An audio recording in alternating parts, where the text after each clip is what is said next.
Welcome friends, I am Tanmoy. I welcome you all in my channel Chemistry, the Mystery of Molecule. So today we are going to discuss about Mozingo reaction.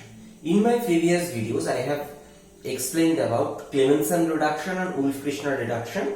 So it is a similar type of reaction, means purpose wise, ultimate target wise, that is the reduction of carbonyl to methylene, means CO to the H. So this we will discuss this reaction. So today mainly we will discuss about the basic concept and mechanism, and next video lecture we will describe about the application and example of this reaction.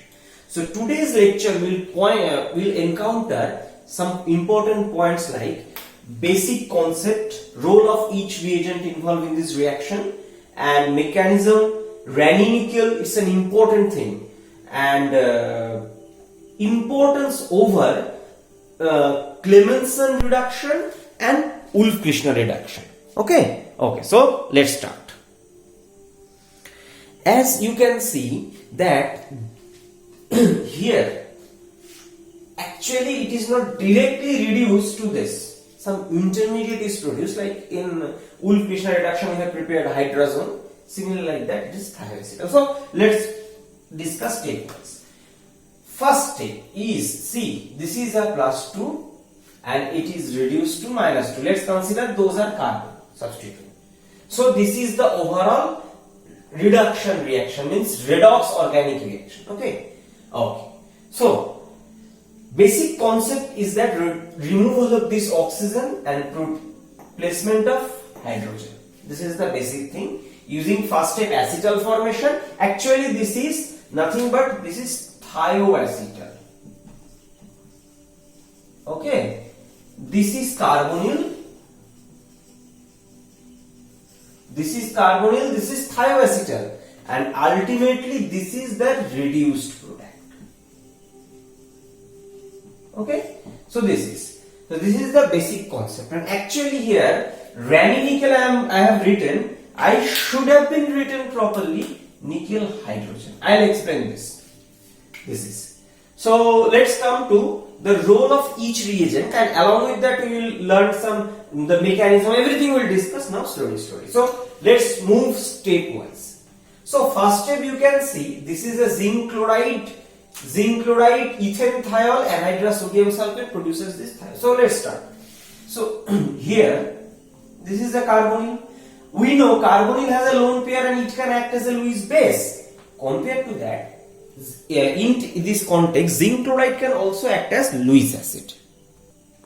So what is the expected thing? That Lewis acid base interaction will happen in the first stage. So this to zinc chloride. Fine. Okay. So when this donation happened, some charge deficiency generated on this oxygen, and we know that carbonyl case this is delta plus, this is delta minus. And since the electron density has given to this zinc, so this oxygen is more electron deficient so consequently this pulling will be more. So this will be even double delta. For example, we should not quantify like that. It is little more enhanced positive charge. So consequently what happens? This thiol reacts. Okay. So let's write it at RSH. We know that sulfur is a good nucleophilic, but it's a soft center. So it attacks. So what happens? So RS. So after attacking, this S will have a formal positive charge, so it will remove one H plus. Okay. So I am skipping that step. RS, and here what will be? O minus ZnCl2. This O minus will then abstract the proton. Okay, this proton released, so this will be OH. Okay, second step, it will further adapt with zinc chloride. Okay, and this is now delta positive, means deficiency of charge, and this is negative. So we can write in this way that this is minus, this is plus. Fine. Whatever, the main message I want to give, that this oxygen is became electron deficient, that this metal is became electron rich, and which they don't like. So consequently what happens? that it pushes its electron and it leaves. So what we can expect? This R is this. Now you can think that positive charge on sulfur, is it stable? Obviously not stable. It is true. But if you compare this versus this oxonium, this is relatively more stable. Okay. Sorry. As a proof of this concept, you have found many sulfur cationic reagents, but only one reagent, means based on my study, oxygen is in plus as well as it is tri-coordinated. That is, this is tetrafluoroborate. It's called Marvin salt. Okay. So this is a very less. The message I want to give you through this example is that there are very less number reports are available. Okay. So fine. So next step, what happens? Another molecule of RSH attacks. Okay. If it attacks, then it opens up. So SHR,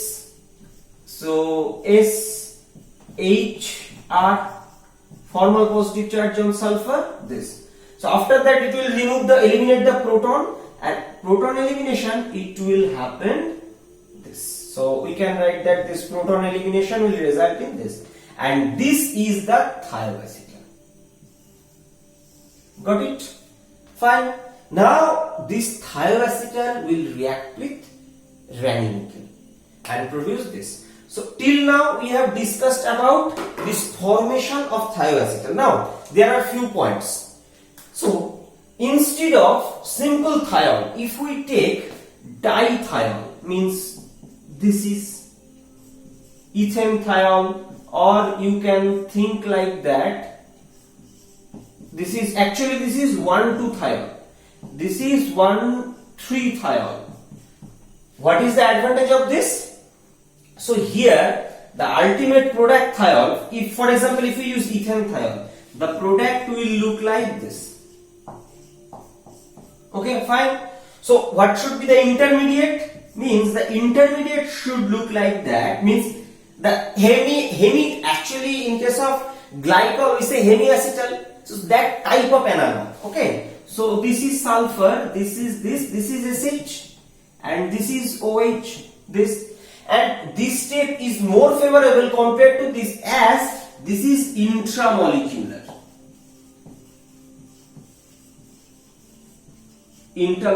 reaction. Profit, that since we know that intramolecular reactions are always favored over intermolecular one. Let me give you a very funny example. I have seen very many Bollywood movies. There you have seen that two types of fighting. One hero is going flying and hitting the villain. This is the one strategy. And second strategy is hero is holding the villain and hitting another hand. And here hero continuously punches because it is holding the villain.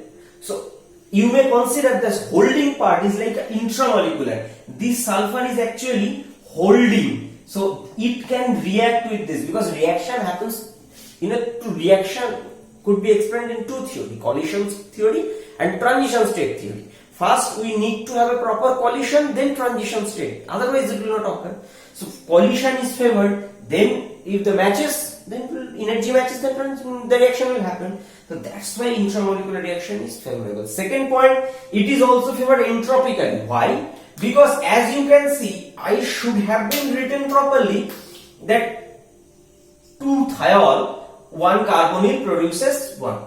Okay? So this plus along with that produces is 1 molecule of water. So 3 molecule reacting producing 2 molecules. So entropically process is little bit unfavorable. So as the number of molecules are reduced in the front direction, but here you can see 1 plus 1 ultimately producing means 2 reactant producing 2 products. So this is relatively entropically more favorable. So this is the reason these cyclic thiols are more appreciated and they react more efficiently. So this is the thing. I will explain in future about these acetal formations, thioacetal, this thing in details. So just add for this reaction, we will stop here. So what we have learned? We have learned the acetal formation. And what is another part, that what is the role of anhydrous sodium sulfate? We know sodium sulfate can take 9 water. 9 water. So what we are doing? We are preparing anhydrous sodium sulfate. So there is a lack of 9 water. So what happens? The produced water, this water which is produced during the reaction, is absorbed by this sodium sulfate. So consequently what happens? That this acetal formation is a reversible reaction, we know. And what we are doing? We are consuming this product, one product, that is water. So according to Last-Atelier principle, that if we consume a particular product during a reaction, the reaction will follow to the right direction. So the addition of sodium sulfate is a smart strategy to make this reversible reaction into irreversible. Similar, another type of example I can give you, that is Dean-Stark separation. But generally what happens? For example, if you consider ethanol and thioethanol, these thiol compounds are a little more volatile.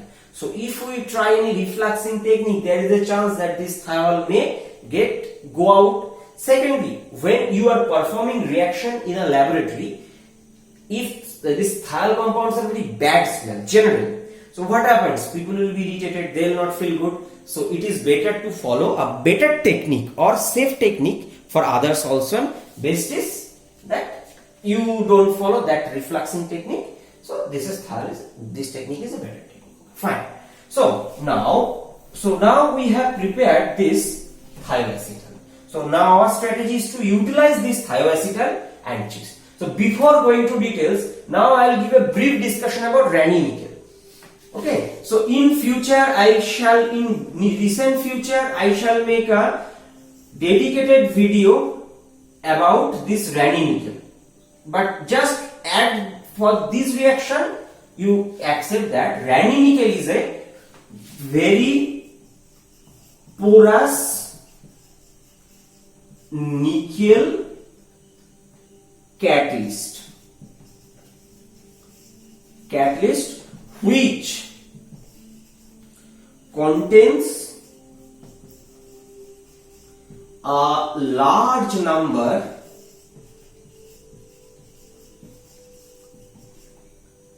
of hydrogen gas. And actually it is not hydrogen gas, I should write hydrogen. Means they are in nickel hydrogen, that is a hydride type. So they are more reactive. What happens when this transition metal adsorbs hydrogen? For example, nickel plus hydrogen, what it makes? Nickel hydride. In case of palladium, similar thing. But these hydrides are little different compared to lithium aluminum hydride, sodium borohydride. They are very polar, but these hydrogen hydrides are covalent in nature. Okay. So this is the uniqueness of this hydride. From where it is prepared? This is prepared from a nickel aluminium alloy, plus it reacts with sodium hydroxide. What it produces? So what it produces? This produces, we know that nickel don't react with sodium hydroxide, but aluminium reacts. And what it produces? Sodium aluminate and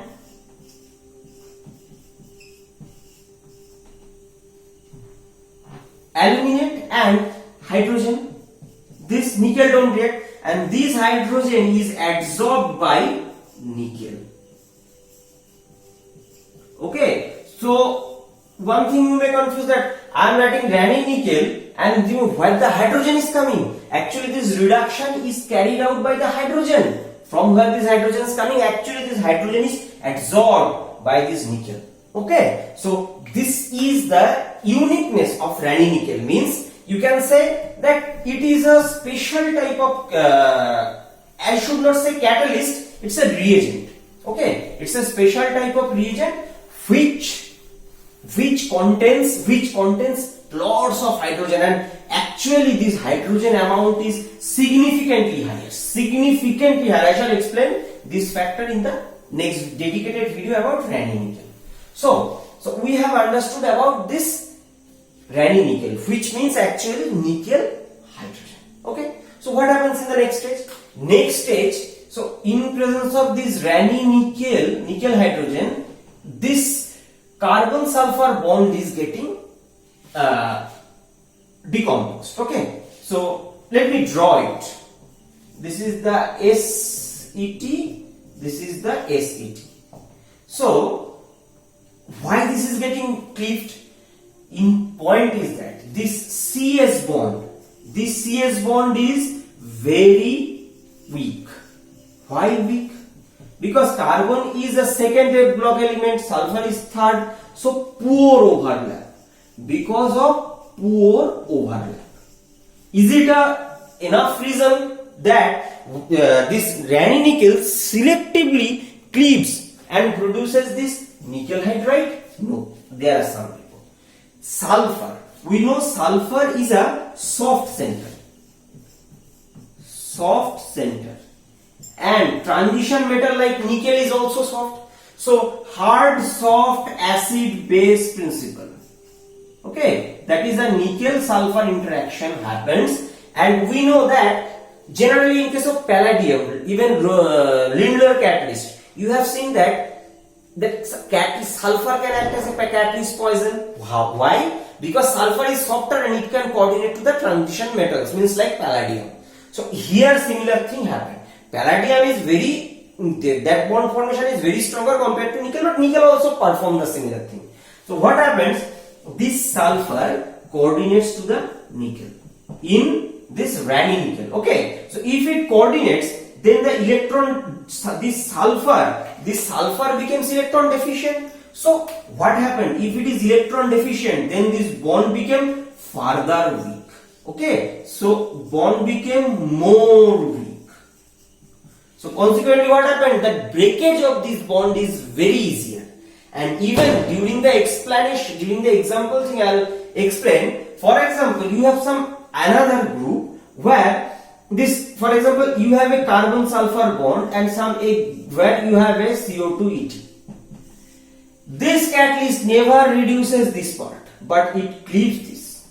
Okay, so that is the reason why sulfur is dedicatedly affected, and that strategy is utilized by scientist Mozingo to find out this methodology for the preparation of carbon or conversion of carbonyl into methylene via thio-acetal group. Means thio-acetal means introduction of sulfur, and introduction of sulfur means that selectively you can break, and this reaction is not catalytic. Please keep it in mind. This reaction in bracket reduction is not catalytic. Okay, it is stoichiometric. Means again sing the 1:1 aluminium nickel alloy directly converted into Raney nickel, means nickel hydrogen. So that directly reduces, means this hydrogen is getting transferred here and the nickel is converted into nickel sulfide. So that's why this reaction is not catalytic. Please keep it in mind, it is stoichiometric. But in this context, please remember there are some reaction of Raney nickel which is actually catalytic in nature. Okay, so don't make any statement. Yeah, for this example this is true, but it is not true for always. Okay, so in this way, this nickel sulfide. So in a pictorial way, we can think is like that. This sulfur means, it is my opinion. Okay, so this is the nickel and there are hydrogen. So this bond breaks and this hydrogen is transferred to this carbon. Okay, I am not saying that 4-member ring this is no, just a crude idea. that this hydrogen is transferred to this sulfur is broken and taken by the nickel because of soft means HSBC principle. This is soft and this is also soft. Fine. So this is the thing, mechanism. So we have discussed about the mechanism.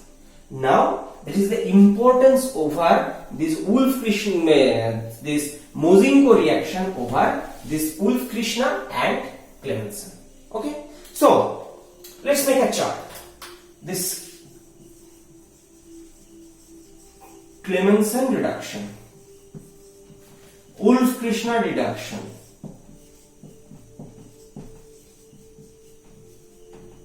Wolff-Krishna reduction, and this is Mozingo.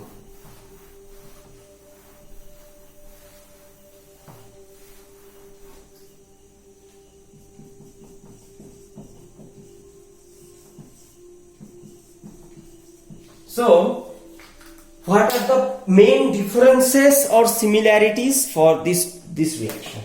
All these reactions are carbonyl to methyl. This is the similarity. Okay, keep it in mind. This is the similarity. Similarity of all three reactions. Fine. Difference. This is actually, let's write the reagent.